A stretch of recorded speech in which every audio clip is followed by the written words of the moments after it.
Thank you for joining us. And Ellie, thank you for joining me today. Yeah. I've been waiting. I've been really excited to have this conversation with you since I saw you post something, and I'll share the post in a little bit. But so today, what this conversation is about is for us to really consider and explore whether we can hold both love and fear. And this is really simultaneously at the same time. And I feel like this is so poignant right now because I don't know about everyone else, but a lot of the time I wake up to life and I just think, what is happening? Why? How did we get here? There is so much going wrong right now. There's just so much injustice happening right now. And so I keep coming back to this idea. And so I was so excited when I saw your post, Ellie, and that was probably 2 or 3 weeks ago.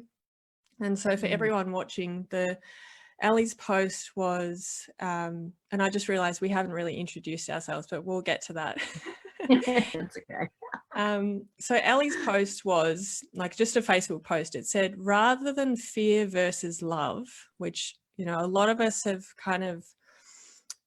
seen the world that way. Rather than fear versus love, can you simultaneously hold fear and love? So that's what we're discussing today. So my name is Bronte Spicer, and I'm a teacher for mental, emotional, and spiritual health. And I'd love, Ellie, for you to introduce yourself and share whatever feels good for you. Yeah. And I'm Ellie Schroeder, and I'm a designer, artist, and creation alchemist. And I'm really here to help people realize that they are incredible channels for their creativity and their intuition, and they have a powerhouse of gold within them. So I've really deeply been exploring what's more than just what I was doing as a designer and an artist. Yeah. Awesome. Thank you. And I've been watching your work for the last few years, Ellie, and I love having you a part of my community. And it's, just it's just really awesome to hang out with you for the next little while.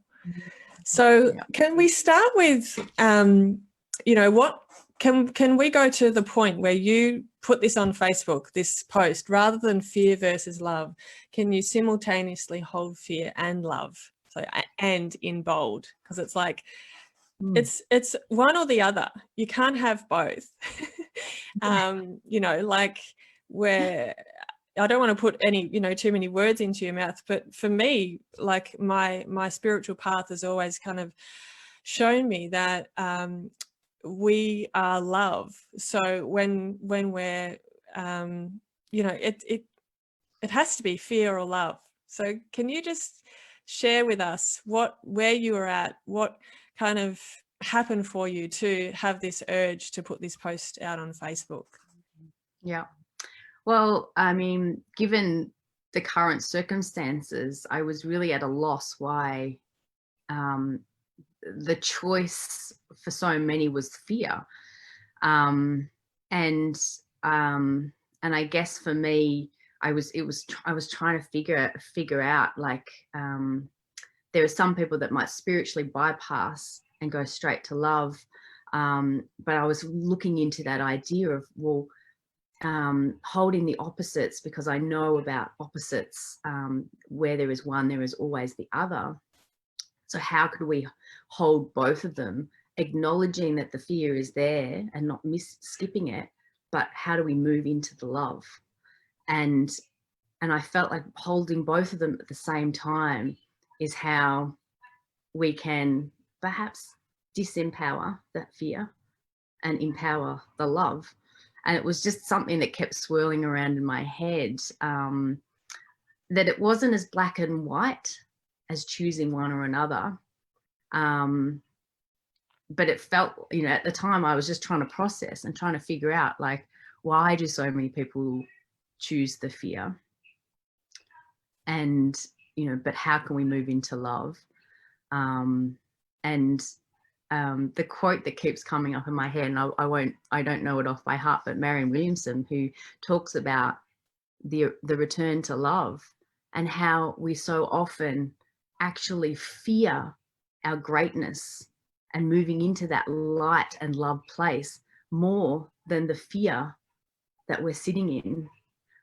Yeah, she has a beautiful quote about that, and it always fascinated me, because I guess my path and my journey has always been centered around, why are the fears and the limitations holding me back, and why am I so scared to move towards something that my soul and my heart are pulling me towards? Why is that fear holding me? So yeah, so I guess that's always been circling around, you know. It's almost like a little life mission. It's to try and figure out what is holding us back, and why are we so attached to our fears? Why do we give them so much power? Mm-hmm, mm-hmm, mm-hmm. Yeah. So that's what that's where I was that night. Yeah, so good. And you had a stream of comments. You had a combination. You had a combination of no, that's, you know, I don't engage with fear. And then you had others where who were sharing how I see the world, that there is just immense freedom and peace when you actually welcome both fear and love. And what happens is when you welcome both fear and love, they become unity. It becomes we are bringing what is here together, and we are fully accepting what's here. And there's always a duality. There's always right and wrong. There's always negative and positivity. We live in duality. There is always fear and love.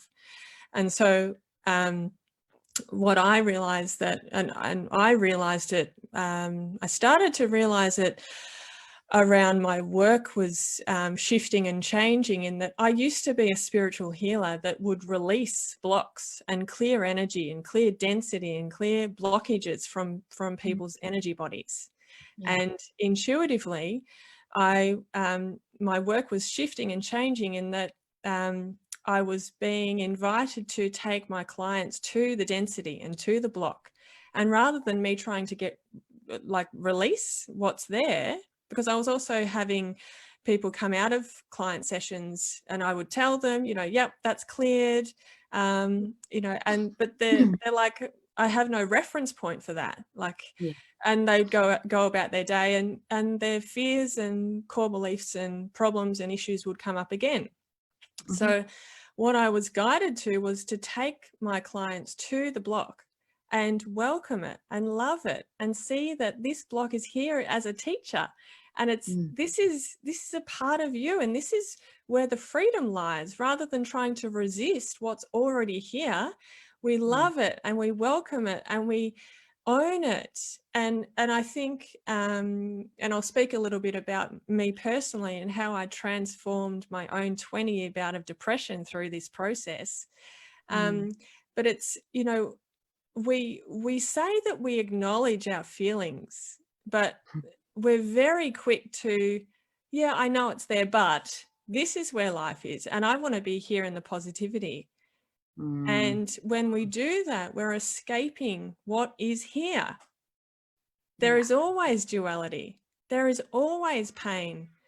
And that doesn't mean, and so for me, you know, my experience around depression, I was so, because I do get the fear, I get the fear that there is around welcoming fear. I get it because I did it for so long. I was terrified that if I welcomed the fear, I would drown. I thought I would die. I thought this black hole would take over my whole body. Yeah. And this was around the time that I had asked Spirit. I said, bring me the teachers that will support me to heal my depression. And of course they arrive. And so I started to learn the Killer Bee inquiries, and this was a process of welcoming my emotions, welcoming my sensations. And there are key techniques to this. And this is what I'm teaching in my new course, Beyond Belief. Yeah. And so there was this moment in the kitchen where, you know, I'd had some kind of learning, some practice around actually welcoming these sensations, welcoming dread, welcoming these emotions, welcoming my depression. So I was in the kitchen, I could feel this complete dread that was like about to take over my whole body. And for 20 years, I resisted that. I pushed it down because if I let it come, I would die. Yeah. And so I'd had, you know, a bit of practice with my teachers. And so I put 2 hands on the bench. I still remember putting 2 hands on the bench, and I let this dread come right through my body. Yeah. And it filled my whole body. It was like a wave, like that just took over my whole body. And it collapsed my depression in that moment because it went. I didn't die. It didn't kill me. I didn't fall in a hole. I didn't stop breathing. It came and then it passed. Yeah. Yeah. So that was just such a pivotal moment in my understanding of the freedom that can come when we accept fear, we accept dark, we accept negativity. Yeah. Because the what happened was I felt this immense freedom in that I didn't need to run from anything anymore. Yeah. And then that is the love. That is the freedom. That is the peace. That's the inherent truth that we are. Yeah. Yeah. Yeah. It's like a beautiful surrender, isn't it? Yeah. Not resisting the fear. Yeah. And you fall back in the support of love. Yeah.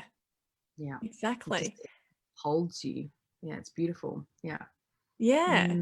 That's it. And so, like, for those people who are like, oh, but I just want to love, you know, it's so clear to me now that why wouldn't we love the fear? This is just really just a process of loving the fear.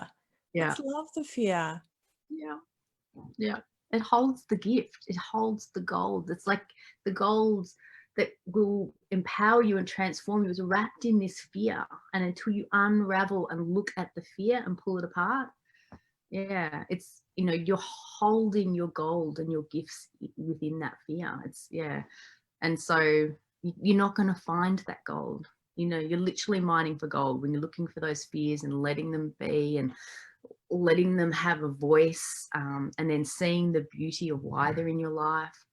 Yeah, there's massive transformation. That's why that 20-year of depression was lifted in that moment, because you were able to just, you know, completely let it be, love it. Yeah. And that suppression is why we're so heavy and dense, when we suppress those fears. Yeah. Absolutely. And we spend most of our life doing that, don't we? We do. Yeah. Yeah. And I do think it's lost. I think that emotional intelligence, you know, that ability to understand, you know, how to manage your emotions. I think, you know, being in this masculine dominated world where there is that disconnection to emotion, this controlling emotions, we kind of, you know, put meaning to that, meaning we have to control them. Like we have to be above the emotions. And so it's like when I realized that, oh, I can let the emotions come, then I felt free. And then I felt like I was in full power.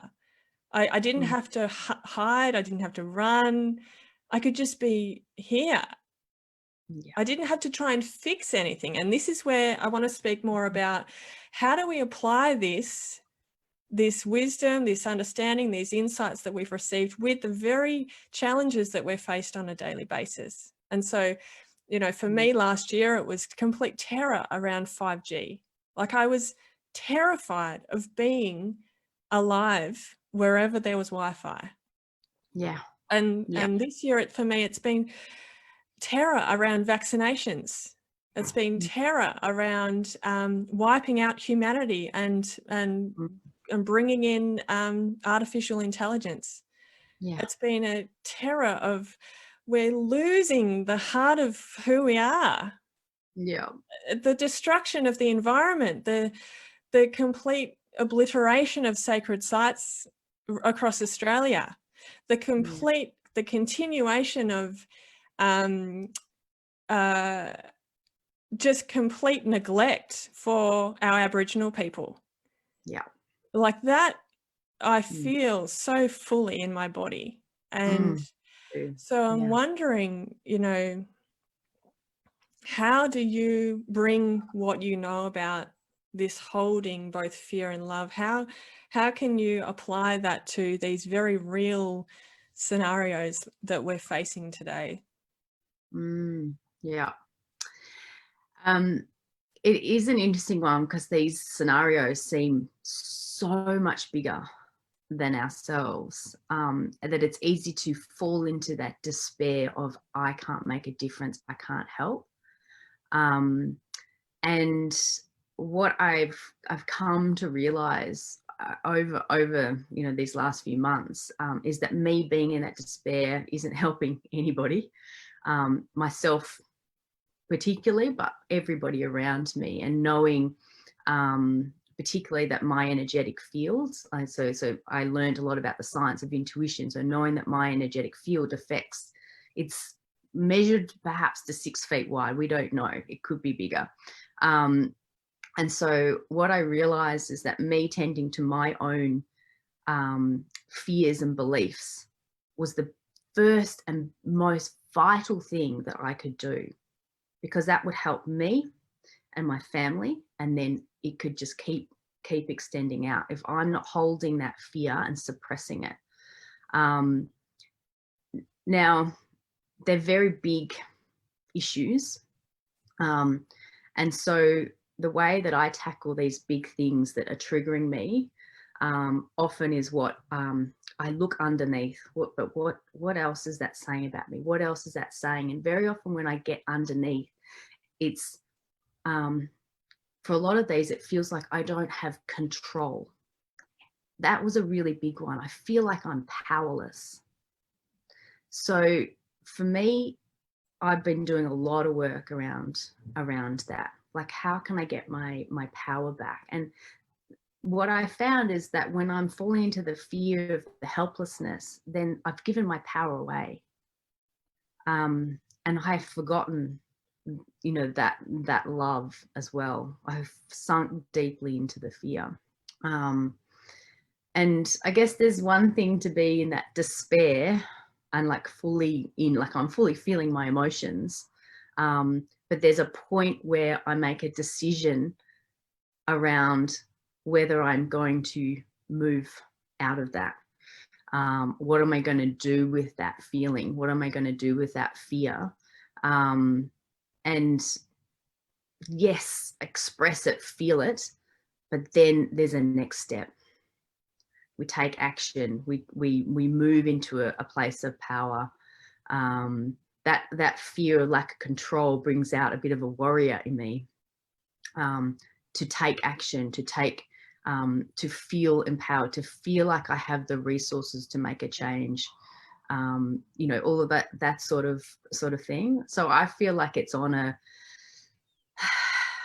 personal, individual level. If we can tend to our own energy first, it has an absolute knock-on effect. It ripples out, and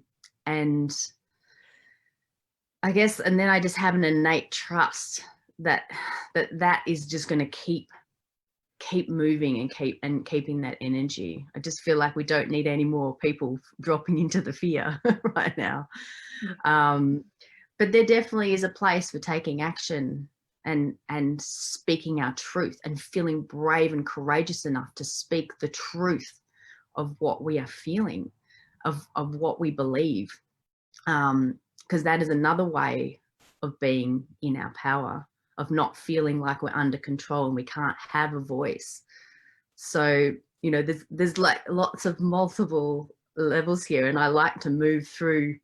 There's a lot of the Carolyn Mace's work on the survival archetypes, and I find they underpin a lot of our tendencies of being disempowered, and when we can move them into the empowered archetypes.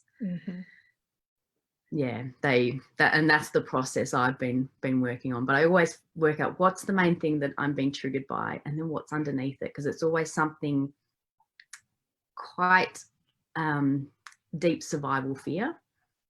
Yeah. You know, such as that I don't feel like I have control. Yeah. So yeah. Oh, I love that. Thank you so much, Ellie, for sharing. I think it's valuable to highlight your work and your connection with and your engagement with work like Caroline Mace's work. And I too agree that it's like when we have a set of techniques or some form of work that really resonates with you, and you can use those techniques and tend to your garden. I love that. I love that we can come back and we can take our power back, and we can I talk about self-responsibility and personal responsibility. I see if we apply the main guidelines to, or kind of fundamentals of a sacred circle to life, personal responsibility is key. And we know that we do bounce off each other and we do create this collective energy. And so we can, you know, feed into these narratives that are completely fear-based, that I see are very much entwined with the spiritual community. Yeah. So when we come back to ourselves, and I too use that one question, what does that say about me? And that's in the Killer Bee Inquiries, which is what I'm teaching in Beyond Belief. We call that a boomerang. And so it's basically saying that life outside of ourselves is a reflection of what's happening in here. So every issue, every problem, every scenario that we just find the biggest problem and the biggest issue is stemming from our core beliefs. So for you, Ellie, you've been talking about I'm out of control, or I'm not in control. And so we have these, you know, in the first 7 years of life, we know this from psychology, that we create this web of beliefs that are telling us that we're deficient in some way. And I'll give you an example. Because when I'm normal, right? I'm human. I scroll through social media. I see something that I'm absolutely terrified by, and I'll share it because I'm expressing my truth, right? Yeah. And, you know, and I have a voice, and I need to be angry about this and share this. And there's also a part of me that wouldn't have shared that in the past, because it's like, oh, that's not spiritual, you know? But I found real power in being a messy human and like sharing, and it may not be right, and yes, I'm in my fear, and I'm human, and I'm allowed to be in fear. And I think I'm not sure about you, but for anyone who is working, you know, in the intuitive / spiritual field, perhaps there is that tendency that we have to be, you know, I am love. And this freedom that comes with just like expressing and being angry or whatever, it actually creates flow. But so this post that I shared about was the banning of water in labours and birth. So the banning of water with, you know, the concept that that it's, you know, potentially going to increase risk of people contracting COVID. And from my point of view, I was not okay with that, because that's taking away the basic needs and support that women really rely on in an extremely challenging situation. Doesn't matter how good your birth is, it's fucking challenging. And for those of you who are pregnant and have never had babies, it's also the most amazing experience as well. And so I posted sharing in complete anger and fear around this has to be lifted. This is wrong. This ban should not be happening. And so I don't have a big fear about I have less of a fear about COVID, and I have more in this situation. I had more of a fear of you know, the basic supports and needs taken away from mothers. So I posted that, and you know, when you post things these days, there is a real uprising of both sides. There's always, you know, lots of people who are with you and lots of people who are against you. And it was so valuable. Again, you know, you might see, you might label the comments that are against you as negative, and negative comments and positive comments. You can put them into you know, the duality again of opposites. But it was actually just really powerful and very interesting for me to do the personal work and understand what was actually driving me to be in that fear and anger. And I realized that I was terrified that women, that mothers, that pregnant mothers weren't in the conversation. I was terrified that they weren't being heard. And then when I went deeper, I got to the point, I got to my own core belief, which was I'm not being heard. So I was having this uprising of fear and anger that how could they take that away when my needs aren't met? It had nothing to do with the mothers and more to do with my own internal programming and core beliefs that tell me that I'm not heard. And so, you know, when I come back to that place, and, you know, part of me was like, oh, I should have done the work before I posted it. But then it's like this messiness of being human, you know, you can just, it's all right. Just let yourself be human. So basically, you know, I've gotten to, so I've gotten to a point where everything out there is a reflection of what's happening here. So when we can process our own emotions, when we can process the core beliefs that you have, when you can dissolve them, and that's, I'm just going to keep talking about the killer bee inquiries, because this set of techniques are my go-to. And I just love that I've found a go-to, and I didn't have a go-to for so long. And it sounds like, you know, Ellie, you've got Caroline Mace's work, and I'm sure, you know, perhaps you've got some other, kind of go-tos that support you. Do you? It sounds very similar. We're just doing it like you've got your technique, and mine is it's very similar in the fact that I look at what's the trigger, what has made me feel angry or upset, and I figure out what's underneath it. And it is always a reflection of how I feel, and it is about then. So I use mapping through the positive as well. And I get it to a point to my whole body feels the new truth.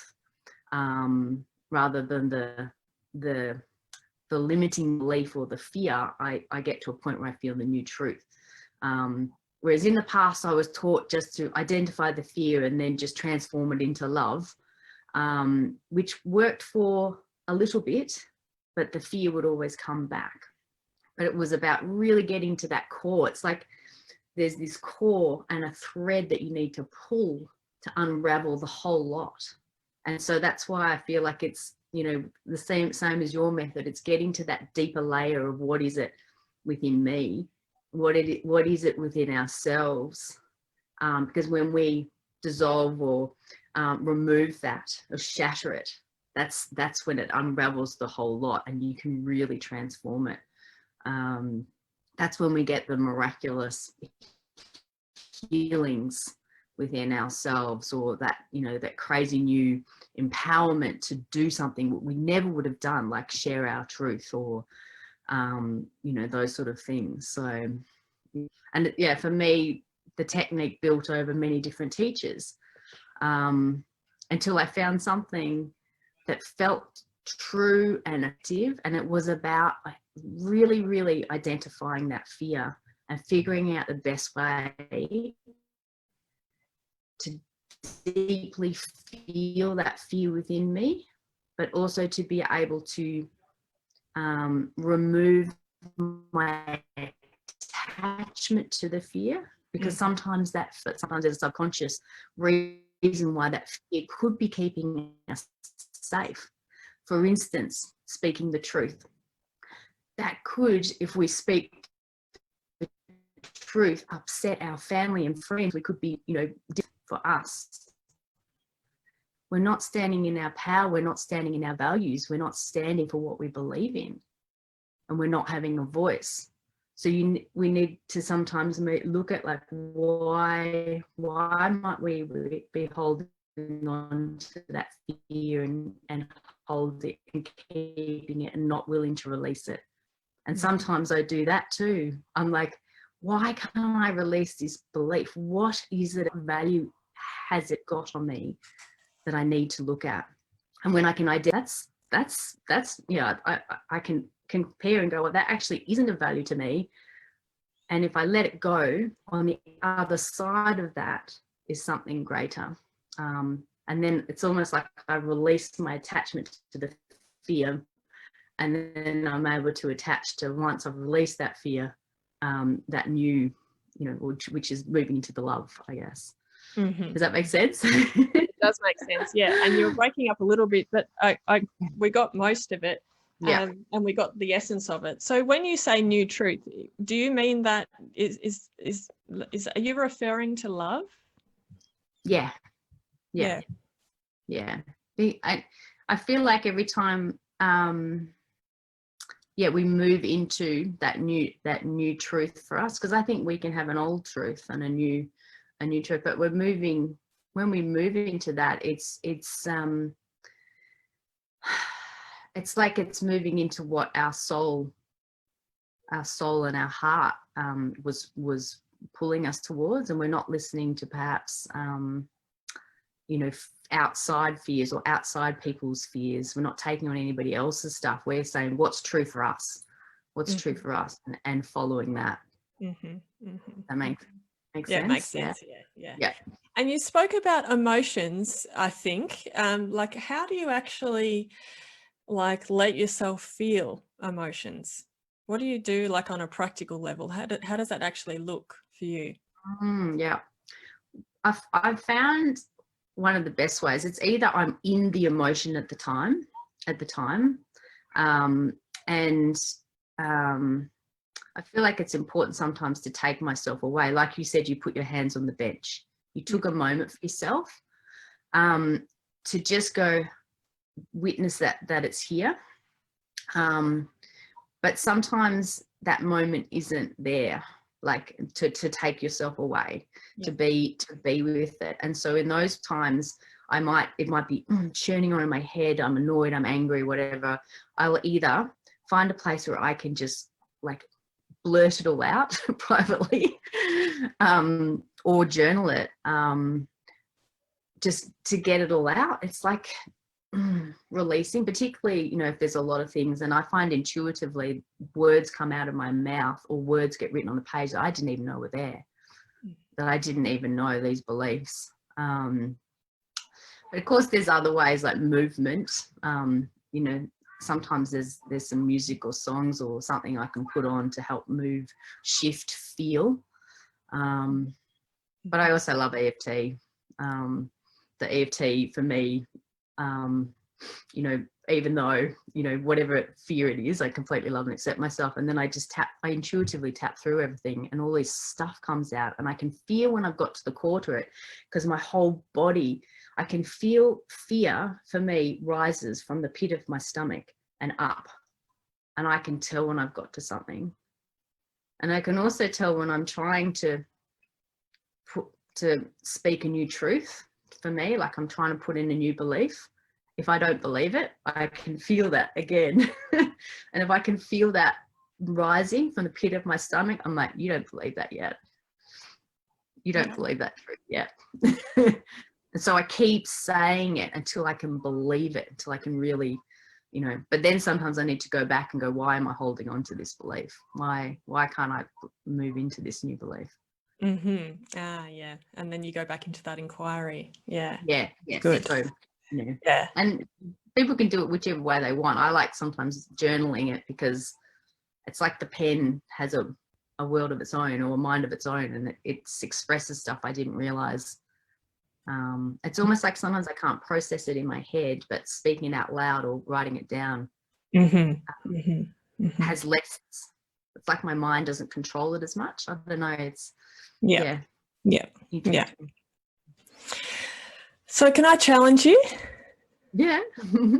Yeah. So I'm really conscious of this subtle escaping and trying to get rid of core beliefs. So it's like when we have a core belief, when we get to, you know, you have all of these beautiful kind of approaches and techniques and ways to get to the core belief. And I'm so with you on that, because whatever is down here as the core belief, that is creating the, you know, the atrocities out there.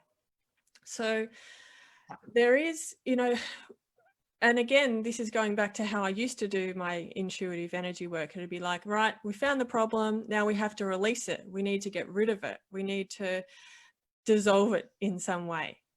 And so I wonder, you know, so in this case, back to our question, in this case, this belief, this core belief, is the fear.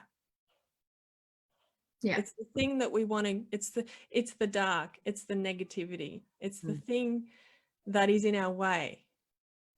So I wonder if there's a possibility to love that core belief just as it is, and allow it to be here, and realize that we don't need to fix this core belief. We can actually love it and witness it and welcome it, and we can just let it be here. Yes. That's exactly what I've been like pondering myself, like just that's the holding of the both. Like I can hold that heavy, murky, and I can hold that love and light, and then I can feel, it's like I almost can go, oh, I felt like this was really heavy, the fear, and this was light, but then I start to go, oh, actually they both feel luscious and beautiful. And that's when I start to tune into that, the goldenness of both of them. Yeah, I love that. And I love the word beauty. I can really relate to that, because I noticed, and I still continue to notice, when I do my practice, when I practice the killer bee inquiries, these set of techniques, then I come back to what I would perceive as pain, like absolute pain, desperation, frustration, impatience, like, you know, let's just take as an example, the kids going to bed. We just want the kids to effing go to bed so we can lie on the couch and do whatever we want to do, right? Yeah. And so that's like a pivotal practice point for me, because when I remember, because I'm human, it's like when, you know, rather than fixing this thing so we can get to the positive, rather than fixing and solving a problem, which is getting the kids to bed so we can feel free, when I can, and I use mountain pose, so on a physical, on a practical level, this is what I do. Yeah. We'll use mountain pose, which for those of you who aren't yogis, it's literally you just stand with your arms by your side and you close your eyes and you feel the sensations that are in the body. And so when I do that, that pain, what I perceived and labeled as pain, those sensations in the body, because they're just sensations, emotion, energy and motion. When I come to that, and when I accept and allow and welcome and say thank you for being here, and sometimes I even say I love you, because that softens it. That creates a space where we're holding that with love. We're holding the fear with love. We're holding the complete impatience, like just get to bed. Like we're holding that. And I too found that morphed into beauty. Like that pain, what I thought was pain, what I labeled as pain, were sensations that then transformed and morphed into beauty. Yeah. So thank you for sharing that. Thank you. Yeah. Well, this has been amazing. It's been such, a beautiful exploration, open, and it feels, I'd love to know in the comments from anyone and everyone who's watching too, but it feels like it's practical, and I think it needs to be practical. It needs to be something that we can access with what's happening right now. Yeah, definitely. I think the more of us who are practicing holding both right now, just imagine that energy when you're not feeling, when you're feeling that love for the fear and holding them both, and the beauty of it all. Yeah, it just shifts the energy. Yeah, absolutely. Well, thank you so much, Ellie, for saying yes to this conversation. It's just been absolutely fantastic. And so where can we find you, Ellie? I guess you can find me on Facebook, and I have personal profile, my business profile, Ellie Schroeder, Creation Alchemist, which I can link in the comments later. I'm going to, in the next couple of months, be launching a process to help people move through some of what I've been working through. Although now I'm hearing about Bronte's, I want to do hers. I just think the more practices we have at our hands, the better. So, absolutely. Yeah. Beautiful. Yeah. Thank you for having me. Beautiful. Yeah. No, you're welcome. Yeah. It's it's really cool to reconnect with you, Ellie, on this topic that I'm just so passionate about. And I was like, yes, I can speak to Ellie about this. It's so cool. Yeah. So for those of you who are interested in learning more about my new course, Beyond Belief, it's called. This is a set of techniques that I'm teaching you to dissolve the anxiety, depression, uncertainty, overwhelm. And we also look at addictive patterns, habits, addictions. And the way we do it is to come to the core. We come to the root of what is actually happening, and that's the only way. Otherwise we just keep cycling, creating new scenarios that have the same stories. So it's the only way to collapse it. So I'll put the link in there in the comments as well. Thank you, lovely. Thank you. And thank you everybody for listening in today. Thank you so much. And I'm looking forward to hearing what your responses are and what clarity and what insight you got from listening, because you get so much of your own wisdom coming through when you're listening to someone else. So to a couple of people talking about this or whatever it is. Okay, cool. No worries. Bye.